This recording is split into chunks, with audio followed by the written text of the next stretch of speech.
secara aku berperan sebagai Krim di sini. Krim itu sahabatnya Kay, Clarissa dan Kawindra. Mereka itu udah sahabatan sekitar 10 tahun dan mereka punya kondisi yang sama yaitu yatim piatu, dan akhirnya mereka hidup bareng dan akhirnya saling mencintai, cuman nggak tersampaikan, dan ada hal yang bikin akhirnya mereka harus berpisah. Kamu chemistry dengan Ryan gimana? Aku selalu bilang yang butuh chemistry itu bukan Brian sama Sasanya, tapi Kay dan Krimnya. Karena bicara, cara bercanda, Brian sama Sasa itu beda. Jadi emang kita membangun Kay dan Krimnya dulu, bersama pemain-pemain lain juga. Kita didampingi oleh Pak Robert Roni langsung, Mas Lukman Rosadi, detail dari suara, cara jalan, dan lain diubah semuanya, hingga akhirnya chemistry antara Kay dan Krim. Ada kesulitan nggak sama proses? Kesulitan pasti ada, apalagi cerita seperti Kay dan Krim ini yang Berat. Ya, Krim udah cerita ada di belakangnya yang diumpetin, kalau Kay juga ada yang diumpetin. Subtext yang kita udah planting di setiap scene-nya itu lumayan berat untuk di-deliver, apakah benar juga, tapi balik lagi didampingi sama director sangat hebat ini, Pak Robert Roni. Jadi emang dia kita membentuk karakter ini bukan hanya sendiri, juga ada masukannya Pak Robert, ada juga beberapa teman juga ada masukannya juga, jadi emang it's a teamwork lah. Baca sedikit dulu tadi. Jadi kalau aku karakternya di sini sebagai Rosa ya memang. Gimana cara pendalaman karakter? Aku kebetulan lahirnya juga sama Rosa itu. Jadi karena sebagai sendiri ya, di situ tuh aku lagi nyari lagu dan aku dibikinin lagu yang astagfirullahaladzim ya di awal. Jadi aku memutuskan untuk ini nggak mungkin jadi singlenya Rosa, aku harus mencari sebuah single yang bagus gitu. Dan akhirnya justru dikasih tahu sama asisten aku yang kebetulan waktu itu juga dia nyetirin aku, dan kita dikasih dengar suaranya Kay, dan aku sama asisten aku itu bilang kayak kok bagus ya daripada yang tadi nggak jelas itu gitu. Wah ini sih harus dicari nih lagunya. Akhirnya kita mencari lagu itu. Tapi sebetulnya dalam kehidupan sehari-hari mencari lagu itu kurang lebih seperti apa yang kalian lihat di film. Itu nggak selalunya aku mendapatkan lagu yang bagus tiba-tiba, tapi ketika aku mendengarkan lagu yang tepat, aku tahu ini lagu yang tepat. Cuman bagaimana aja caranya merekamkan itu, membuat musiknya dan sebagainya. Sama seperti di film ini. Aku kejar, ternyata datanglah kepada satu ke temannya dia yang menceritakan tentang kisah di balik lagu ini. Karena kalian sebenarnya atau ada skripsi gimana? Nangis beneran. Kebetulan aku tuh orangnya tegar banget. Ryan, enggak lah. Terus emang sedih banget. Aku emang orangnya cengeng sebetulnya, tapi ini kayaknya orang yang nggak cengeng juga kanannya sih, karena aku rasa semua orang pasti mengalami perasaan kehilangan itu. Sedikit nambahin ya, jadi waktu pertama kali saya ngajak Ocha kan dia bilang, saya kan udah acting, tapi somehow saya tuh yakin banget dia pasti bisa acting. Karena apa? Ocha ini sangat intas dengan emosi dia. Saya waktu dari awal yakin, setelah nonton film dokumenter yang tahu yang All Access itu ya, saya makin yakin bahwa gak ada penyanyi Indonesia yang bisa melakukan dia selain Ocha. Dan isi saya ternyata sangat-sangat deliver. Sorry banget aku nonton film aku. Saya happy banget dengan Ocha, pendalaman sangat oke, dan apa ya, kisahnya dia itu kan dia Poppy dengan Jadi itu kan membingkai ceritanya ya. Tanpa itu sih gak akan pernah bisa. Ya, thank you banget. Udah. Untung kalau terima sekali lagu itu kan. Iya, pas banget timingnya ya. Tagihan nggak Teh Ocha? Oke banget sih. Berapa kali tagihan acting nggak? Mana dulu nih? Berapa kali dulu ya? Berapa kali? Gak cepet. Oke banget. Ocha. Sanksinya cepet banget ya. Actingnya on point. Ketagihan? Oh tidak, terima kasih. Aku kalau bukan dia sih nggak tahu lagi gimana caranya. Bener ya, berarti kan diajak lagi mau sama aku ya? Saya itu tadi kan di preskon kamu kayaknya nggak terima banget ya sama karakter kamu. Kayak sampai kamu gitu. Itu gimana sih kecolongan hati antara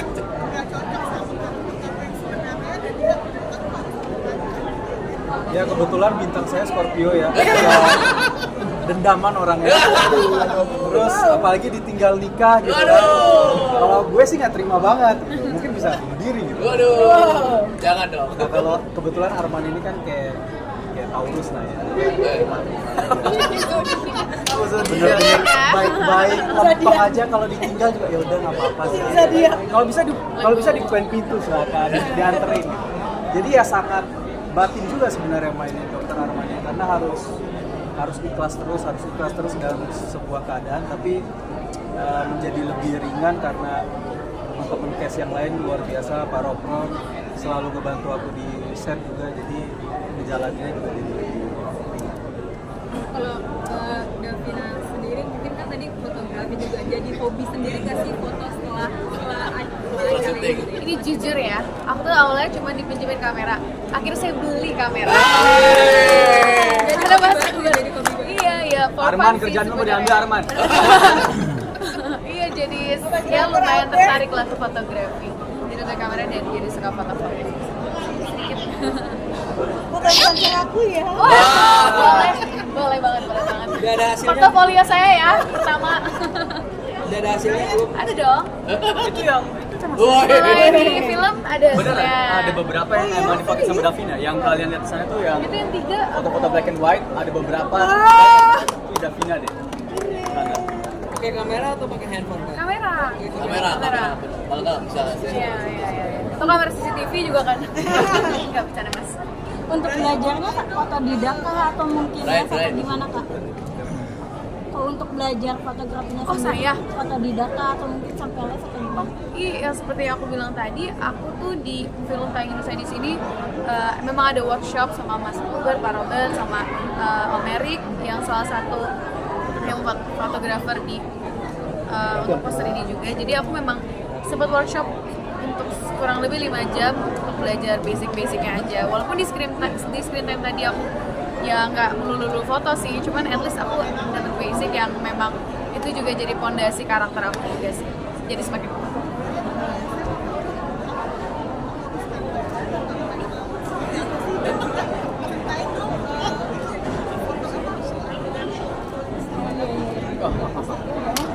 Iya, aku turun sekitar hampir 6 sampai 7 kilo. Soalnya sebelumnya aku main salah satu film yang syuting di Jogja itu lumayan gembul. Terus akhirnya menguruskan badan aku sekitar, sebenarnya it's not that ideal ya dalam sebulan lebih 6 sampai 7 kilo, tapi emang agak gampang karena kebawa sama ceritanya. Aku juga pas selama syuting jadi kayak aduh aku males makan soalnya sangat depressing. Sangat depressing ya, total aku inget banget tim wardrobe sangat cinta sama aku karena setiap 2 hari 3 hari celananya harus kecilin nih. Oh, Iya, harus kecilin.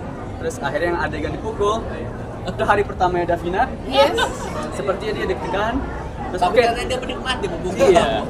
Terus akhirnya nggak sakit, lebih kayak oh sekencang gini, oke sip. Jadi awal kita janji cuma segini doang. Terus pas take-nya tiba-tiba duduk, wow. Tapi itu aman ya guys, ininya nggak beneran kok. Dan pakai Klarifikasi. Cuma pulang-pulang biru-biru doang, dikit. Sorry. Aman tapi ya. Urusin badan ya, sama dipukul sama ini kaget doang.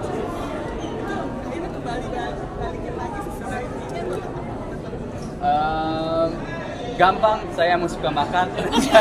Jadi emang setelah itu ada beberapa hari lepas dikit, terus akhirnya kembali lagi normal makan. Sebenarnya yang ngebantu banget jadi kurusnya itu karena sedih ceritanya sih.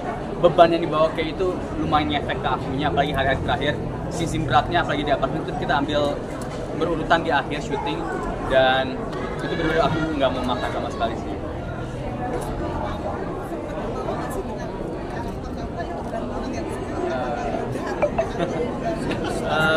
Ini bukan sok method ya, tapi masih kayak emang kayaknya siapapun yang bakal memerankan karakter kayak ini bakal merasa sedihnya kayak. Buat aku adegan sedih yang dilepas tuh lebih ringan daripada sedih yang ditahan, karena ini jadi kayak adalah rasa kesedihan sama rasa beban yang dibawa dari awal sampai akhir, tapi tahan terus, dan itu capek banget. Dan hari-hari terakhir ada beberapa momen yang tiba-tiba aku nangis, ada berdua nggak tahu kenapa. Asisten aku nanya, kamu kenapa? Aku bilang, aku nggak tahu kenapa. Emang yang dialami Kay itu siapapun yang mainin pasti bakal ngerasa, yang punya empati yang tinggi pasti ngerasa kayak ini kasihan banget sih. Nggak segitunya kok ya. Cuma ketemu beberapa teman. Sedikit sharing juga ya. Kan dari film ini saya juga bilang dari pertama ke mereka. Filmnya sedih tapi saya nggak pengen mereka nangis. Setiap karakter cuma boleh nangis sekali aja dalam film. Jadi memang harus tahan supaya kan kalau in real life ya, kebanyakan itu kalau kita nangis itu jangan terlalu nangis. Karena nggak penting ya kita nangis. Yang rasa nangis itu penontonnya, jangan karakternya gitu. Jadi memang anak-anak banget dan saya tahu banget Brian berat banget ya di beberapa scene itu setelah take itu begitu cut gitu ya, dia tuh nahan emosi sampai peduli, sampai dia tuh harus, kita harus pelukan dia, harus peluk saya supaya kalau enggak dia coba. Jadi saya ikut mencoba menenangkan dia bahwa it's only movie karena dia kebawa banget gitu. Awalnya pertama Vanessa yang cool gitu, tapi akhirnya kebawa juga. Maksudnya adegan terakhir di sofa itu sih, aduh dia kebawa banget juga sih. Harus gue juga tenangin dia juga karena ya gitu ya, udah menjadi ya, bukan cuma sekedar kita pura-pura kan nanti belum ngerasain itu sih. Jadi saya bersyukur banget dengan semua cast ini di Tanjung Pinang. Mereka sangat-sangat deliver, saya happy banget karena saya pilih mereka secara personal ya masing-masing dan thank you banget udah mau bergabung semuanya. Gak gampang rayu beberapa orang di sini. Vina terutama. Saya ngerayu lama banget supaya mau, ayo dong mau. Saya sibuk kok. Enggak ya guys, jangan dijadikan thumbnail ya. Tapi thank you Davina karena bukan cuma saya ngomong ya, meskipun Davina scene-nya mungkin gak sebanyak yang lain ya, tapi she really also deliver the emotion. Hebat banget menurut saya bahwa kesenian itu bisa deliver the emotion dan karakter arc-nya Vero lengkap gitu. Jadi secara orang akan tetap juga akan bicara karakter dia, tapi yang lain juga hebat. Yep. Aman. Kasih Kita semua. mau siap-siap dulu nanti bisa